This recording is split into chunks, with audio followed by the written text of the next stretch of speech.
Olha só, o presidente do BNDES, Gustavo Montezano, voltou a se explicar sobre as investigações relacionadas às operações entre o banco e a JEF, holding que controla, entre outras empresas, a JBS, reiterando que não foram encontradas irregularidades. A gente tem aí, né, Robson?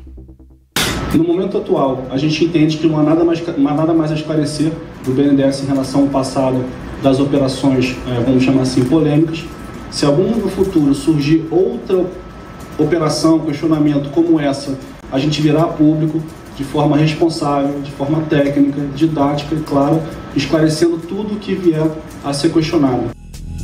Gustavo Montezano disse ainda que o próprio país legalizou o esquema de corrupção. A gente, o Brasil, ele se refere, né? O Brasil construiu leis, normas, aparatos legais e jurídicos que tornaram legal esse esquema de corrupção. A conclusão é essa.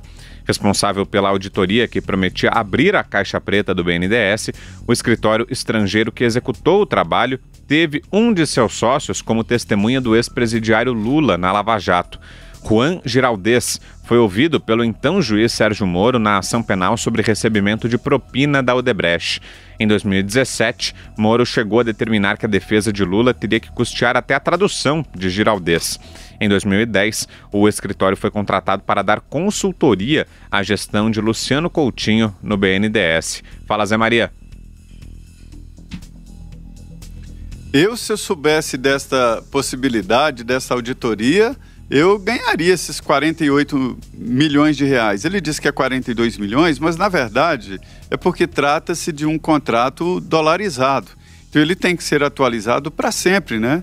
Foi pago lá atrás em um dólar de um preço diferente e tal, mas o dólar, se é um contrato em dólar, tem que ser atualizado pelo valor do dólar, não pode congelar, né? Eu ganharia tranquilamente esses 42 milhões de dólares. E sabe como, Vitor? Augusto sabe muito bem disso.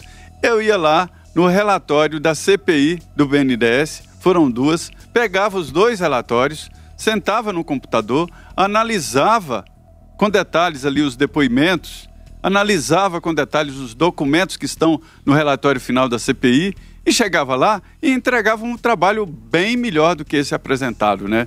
Foi sim dinheiro jogado fora e o presidente Jair Bolsonaro tem razão, tem sim, muita razão em ficar irritado com o pagamento desse dinheiro, jogar dinheiro público. E quando ele disse que quiseram rapar o tacho, ele quis dizer o seguinte: a gestão anterior, né, nos últimos dias, contratou essa investigação e rapou ali os últimos detalhes.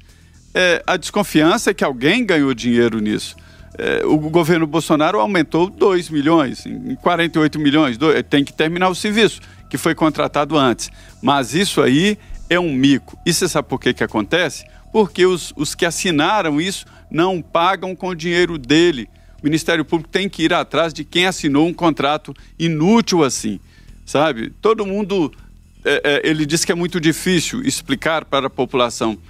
É impossível, não é difícil. Como é que você paga 48 milhões de reais ou 42 milhões, né, de reais para investigar um assunto tão claro e o pior, essa empresa contrata outra, o que é proibido pela legislação brasileira, contratou uma brasileira para fazer o trabalho e a conclusão foi assim: todo mundo aqui é santo, ninguém fez nada ilegal.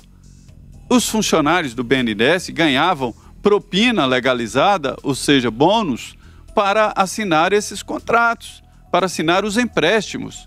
Veja como foi montado aqui um grupo de estatais e de aliados ali para tirar dinheiro público. Funcionários, diretores do BNDES ganhando bônus por empréstimo, né?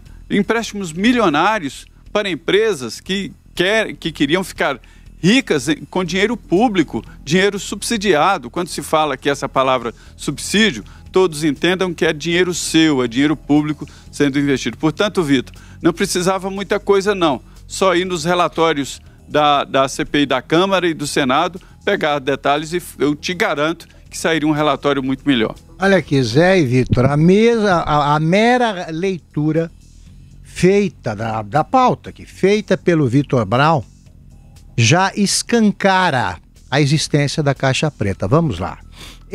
O presidente Bolsonaro não pode perder a chance de mostrar que não admite a corrupção nos órgãos do governo que ele preside, porque esta maracutaia começou a ser montada em 2018, quando foi fechado o primeiro contrato durante o governo Temer, com essa auditoria que agora, como estamos vendo, né, eu desconheci esses fatos aqui, quer dizer, presidida por alguém ligado ao PT, ao Lula, uma loucura.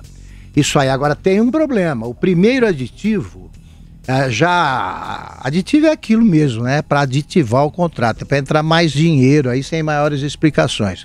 O primeiro aditivo data de 2018, o segundo já foi em 2019, depois da posse de Bolsonaro. Portanto, o Bolsonaro tem que deixar claro que não compactua com a corrupção, nem com a ocultação da Caixa Preta do BNDES, vendo quem é que fez esse segundo aditivo e também examinando exemplarmente o primeiro.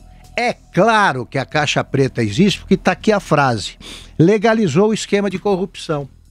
Essa CPI mencionada pelo Zé e a leitura de reportagens já feitas pelos jornais com base em investigações, é investigação, é leitura de papéis.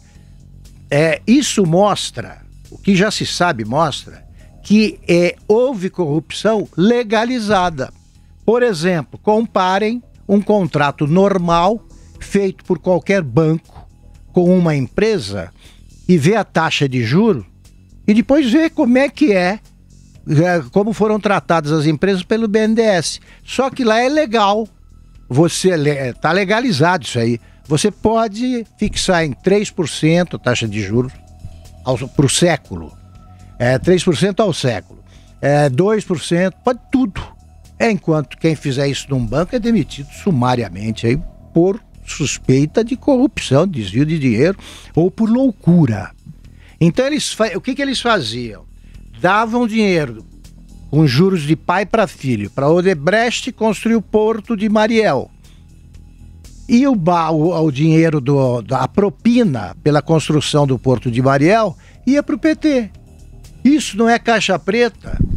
O que eles querem encontrar lá? Algum papel assinado pelo Lula dizendo que pegou o dinheiro? Ou pelo Joesley Batista dizendo que dá graças a Deus porque nunca encontrou juros tão baixos no mundo? É um absurdo a gente saber desses fatos e ainda assim ficar discutindo a existência da Caixa Preta. O PT está se valendo dessas argumentações mambembes dos diretores, dos ex-diretores e dos atuais do BNDES para acusar os que acusaram corretamente o PT pela Caixa Preta do BNDES, para acusar de ter inventado uma fake news. Não existiu a roubalheira do BNDES. Esta é uma piada de humor negro, né? É um absurdo. É claro que existiu, como mostra, repito, a leitura desses parágrafos.